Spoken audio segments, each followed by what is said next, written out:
안녕하십니까. 아베 신조 전 일본 총리의 이름을 일본식 수리장명학인 삼재식과 우리 수리장명학인 사격식으로 풀어서 어떤 것이 적중력에 있어서 보다 높은 비교 우위를 점하고 있는지 입증을 해볼까 합니다. 제목은 삼재식 수리장명법은 진작에 청산되어야 할 일제 식민 통치의 잔재이다 라고 해봤습니다. 이 성명학 분야에서도 아직도 일제 잔재가 남아서 답습이 되고 있습니다. 그것이 바로 이 삼재식인데요. 일본의 이름은 네 글자로 이루어져 있습니다. 아베 신조 이렇게요. 이것을 천격이다, 이것을 인격이다, 이것을 직격이다, 총합을 총격이다, 이름 풀이하고 있습니다. 자, 그런데 일본에도 이름이 다나카처럼 세 글자로 이루어진 경우도 있습니다. 이럴 경우는 여기에 맞추려고 하다 보니까 궁여지책으로 이를 더해가지고 이것을 천격, 이것을 인격, 직격 이렇게 풀이를 합니다. 그러다 보니까 우리는 성명자하고 세 글자로 된 이름이 많죠. 물론 얼지문덕이나 난궁시, 제갈시도 있습니다만 이런 경우 역시 이를 가해가지고 천격, 인격, 직격, 총격 이렇게 계산을 한단 말입니다. 이것이 논리에 맞지 않습니다. 만약에 이것이 적중력이 뛰어나다면 구태여 버릴 이유가 없습니다. 일본 것이라고 다 나쁜 것은 아니잖아요. 그런데 적중력에서 형편없다 이겁니다. 자, 아베라는 이 성씨를 합쳐서 16핵이라는데 이것을 해석을 하고 앉아 있습니다. 이것은 마치 이시성을 가지신 분들의 목을 사획으로 보고 이 자를 삼획으로 봐서 두 개를 합쳐서 7이 나오는데 이것을 독립격이라고 해석하는 것과 똑같다 이겁니다. 이것은 이렇게 계산할 것이 아니라 이시성을 한 덩어리를 보고 이것을 풀이해서는 안 됩니다. 다른 중간 이런 글자와 관계에서 나온 숫자를 풀이를 해야 된다 이겁니다. 그렇다면은 얼지문덕 장군님도 얼지라고 했을 때 이것이 1핵이고 4핵이고 5핵으로 한 덩어리로 봐야 되거든요. 그 아베도 마찬가지 16이란 이 숫자를 해석을 할 게 아니라 그냥 덩어리로 봐야 됩니다. 그러다 보니까 이제 이런 얘기가 나오는데 16 성은 해석하는 게 아니야 이런 풀이가 나오는데 그렇다면 뭘로 더하고 앉아 있습니까? 또 하나 논리에 덧세 빠지는 것이 이 배자와 진자를 합쳐가지고 20수를 나오는데 이것을 인격이라고 해서 해석을 하는데 이것은 완전히 자기 논리에 빠집니다. 이 배자와 왜 3자는 합치지 않습니까? 안자와 진자는 왜 합쳐보지 않습니까? 이것이 아니란 얘기입니다. 그렇다면 이것이 적중을 하는지 안 하는지 보자 이겁니다. 20수만 나왔고 자 이것은 아베라는 성씨를 16핵이라는 한 덩어리 성씨로 봅니다. 그래서 이렇게 합치면 26이 나오고 이렇게 합치면 13이나 29는 같이 나옵니다. 19와 26을 주시해서 보시기 바랍니다. 26은 뭐냐면 12격입니다. 12격. 옳고 그름을 가린다. 12풍파. 이것은 주로 정치판에서 맨날 싸우고 시비를 가려는 일이 벌어집니다. 그래서 이것은 영웅 12격이다. 그럽니다. 영웅 12격이다. 정치는 것이 확실하잖아요. 19수가 나오는데 이것은 고난격이라고 합니다. 고난. 고난격인데 봉학상익, 상익, 날개가 상했다. 날개 익자입니다. 날개가 상했으니까 뭡니까? 못 나는 거죠. 추락하는 것은 날개가 있다. 그만큼 높이 올라갔다는 뜻입니다.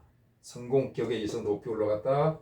총 두 방에 추락하는 것을 그대로 보여주고 있다. 그래서 운세적인 적중 면에서 사격식이 훨씬 더 잘 맞는다. 비록 일본 사람이지만 그래서 앞으로 장명을 할 때는 수리법에서만은 사격식을 쓰는 것이 옳다. 한국이 됐든 중국이 됐든 대만이 됐든 홍콩이 됐든 일본이 됐든 한자를 쓸 때는 이렇게 쓰는 것이 맞다라고 보여집니다. 자, 이번에는 이 사격식에서 숫자를 도출해가지고 개를 뽑은 것이 이겁니다. 올해 운수를 한번 보자고요. 자, 육충개고 수개입니다. 수. 우두머리개입니다. 우두머리가 될 수가 있는 거죠. 새는 뭡니까? 육효신수에서 새는 이것은 성명학 신수입니다. 새는 명리에서 일간에 비유될 수가 있습니다. 새에 그럼 뭐가 붙었나 이걸 봐야죠. 새는 묘목이 있습니다. 묘목인데 묘목은 형입니다. 형은 뭡니까? 또 12구설을 뜻합니다. 12구설을 뜻합니다. 이것은 제왕성입니다. 제왕성. 그 다음에 장성살입니다. 그렇다면 출장 입상을 할 수 있는 것을 그대로 보여주고 있다. 내가 동에서 주도적으로 일을 해서 문서를 화출하여서 해두생을 받으니까 나에게 이익되는 일만 추진할 것이다. 걔는 육충계다. 묘유충을 하고 있는 육충계니까 이것도 충돌을 하고 시비를 가리는 구조가 그대로 나타나고 있다 이겁니다. 그런데 올해 그가 사망한 원인은 뭘까요? 바로 인에 있습니다.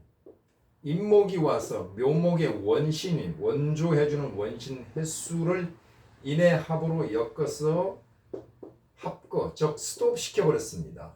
그렇다면 나는 이 나무는 물 한 방울 먹지 못하니까 고립되어 있는데 아직까지도 괜찮아요. 왜?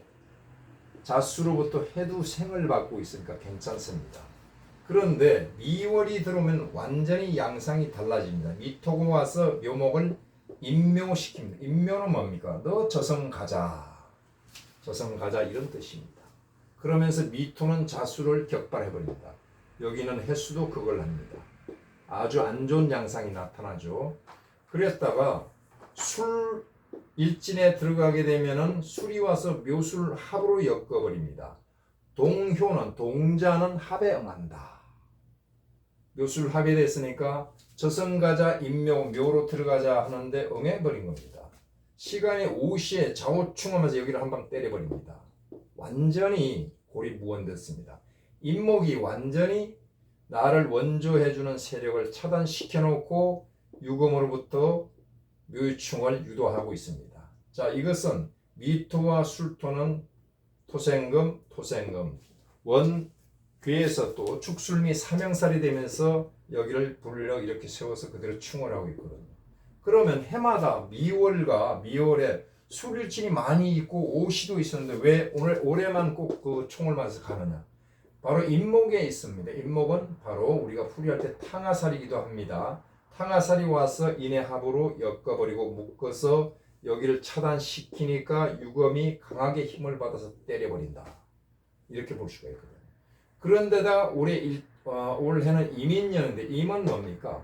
수물입니다. 물은 금은색이니까 현모입니다. 현청주구사백 백호가 붙은 백호는 혈강사, 피 흘리고 죽는다 이런 뜻입니다. 혈강사인데 총을 맞았다는 것을 바로 의미하는 것이기도 합니다.